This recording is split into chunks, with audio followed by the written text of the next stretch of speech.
بسم اللہ الرحمن الرحیم۔ نقیب اللہ محسود کو جس بے دردی سے شہید کیا گیا تھا وہ آپ سب کو یاد ہوگا، اور پھر اس کے بعد آپ کو زرداری کا بیان بھی یاد ہوگا کہ راؤ انوار میرا بہادر بچہ ہے۔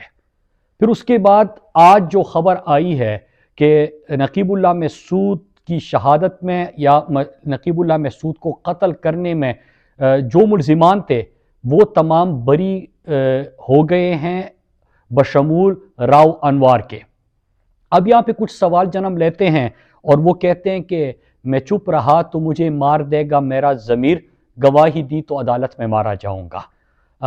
آپ کے سامنے ہیں کہ نقیب اللہ محسود کو جس بے دردی سے شہید کر دیا گیا تھا، پھر کس طرح وہاں پہ اس کو کور اپ کرنے کی کوشش کی گئی۔ ہزاروں لاکھوں کی تعداد میں جو وزیرستان سے لوگ سڑکوں پہ نکل آئے، اسلام آباد کی طرف انہوں نے مارچ کیا، کراچی میں لوگوں نے دھرنا دیا اور صرف ایک چیز مانگ رہے تھے، انصاف مانگ رہے تھے۔ انصاف کس لیے؟ کہ جس بے دردی سے نقیب اللہ محسود کو شہید کر دیا گیا تھا تاکہ اس کے قاتلوں کو انجام تک پہنچایا جائے، عبرت کا نشان بنایا جائے اور ان کے فیملی کو انصاف ملے۔ انصاف تو نہیں مل سکا، وقت گزرتا گیا۔ پھر اس کے بعد آپ نے یہ بھی دیکھا کہ کس انداز سے نقیب اللہ محسود کے قتل میں ملوث، جس کو زرداری نے اپنا بہادر بچہ قرار دیا، اور ٹی وی پہ بیٹھ کے سب کے سامنے اس نے کہا کہ بہادر بچہ ہے، اور اسی طرح کے بہادر بچے زرداری نے بہت سارے پالے ہیں سندھ کے اندر کہ وہ ماورائے عدالت قتل کرتے ہیں ان کے لیے۔ بلکہ آپ نے اگر عزیر بلوچ کی جے آئی ٹی رپورٹ آپ نے دیکھی ہوگی، جو میں نے پارلیمنٹ میں بھی اس رپورٹ کو میں پڑھ چکا تھا، لوگوں کے سامنے رکھ چکا تھا کہ کس طرح پولیس موبائلوں میں لوگوں کو بھر کے لایا جاتا تھا، جن کو زرداری مافیا اٹھانا چاہتے تھے، قتل کرنا چاہتے تھے، ان کو پولیس موبائلوں میں ان کو اٹھایا جاتا، اغوا کر دیا جاتا، پھر ان کے سر کو تن سے جدا کر دیا جاتا اور گلی محلے میں اس کے اوپر فٹ بال کھیلا جاتا اور اس کی ویڈیو بنائی جاتی تاکہ لوگوں میں خوف و ہراس پھیلایا جا سکے۔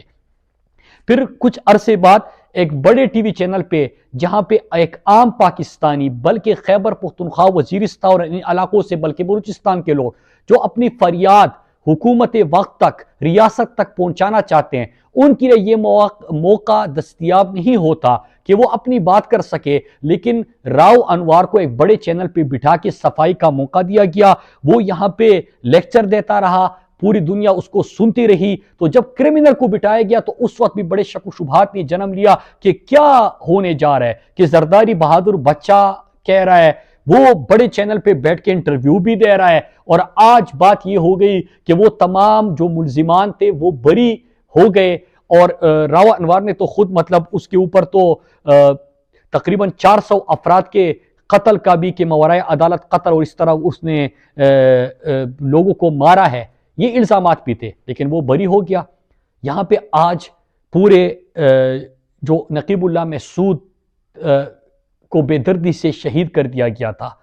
جو سب تکلیف میں ہیں، وہ ایک سوال کر رہے ہیں کہ ایک نوجوان کو شہید تو کر دیا گیا، لیکن کیا اس کو انصاف بھی نہیں مل سکتا؟ یہاں پہ ہر کسی نے، حکمرانوں نے اور خاص لوگوں نے، طاقتور لوگوں نے اپنے بہادر بچے ماورائے عدالت قتل کرنے کے لیے، لوگوں کو اٹھانے کے لیے، ان کو مارنے کے لیے اس قسم کے بہادر بچے پالے ہوئے ہیں، اور وہ کچھ بھی کر سکتے ہیں۔ یہاں پہ غریب کے لیے کوئی قانون ہی نہیں ہے، یہاں پہ طاقتور کے لیے الگ قانون اور کمزور کے لیے الگ قانون ہے۔ نقیب اللہ محسود کے لواحقین، نقیب اللہ محسود کے گاؤں والے، ان کے پیارے، ان کے دوست، ان کے جاننے والے رشتہ دار، وہ کس کے پاس اپنی فریاد لے کے جائیں گے؟ اس کے ساتھ ایک اور سوال بھی آپ پہ جنم لیتا ہے کہ علی وزیر بھی سندھ کے جیل میں کافی عرصے سے ہیں، عدالتی حکم کے باوجود بھی اس کو انصاف نہیں ملتا، وہ اس کو رہائی نہیں ملتی۔ یہاں پہ یہ سوال جنم لیتا ہے، اس سے نظریاتی اختلاف اپنی جگہ، لیکن وہ سندھ میں جو اس کے ساتھ اس وقت ہو رہا ہے، تو کیا جنہوں نے ریجیم چینج آپریشن میں اسی امپورٹڈ حکومت کو سپورٹ کیا، تو نقیب اللہ محسود کی شہادت میں ملوث، ان کو قتل کرنے میں ملوث جو لوگ تھے، کیا ان کے ساتھ وہ آگے بھی بیٹھیں گے جب ان کو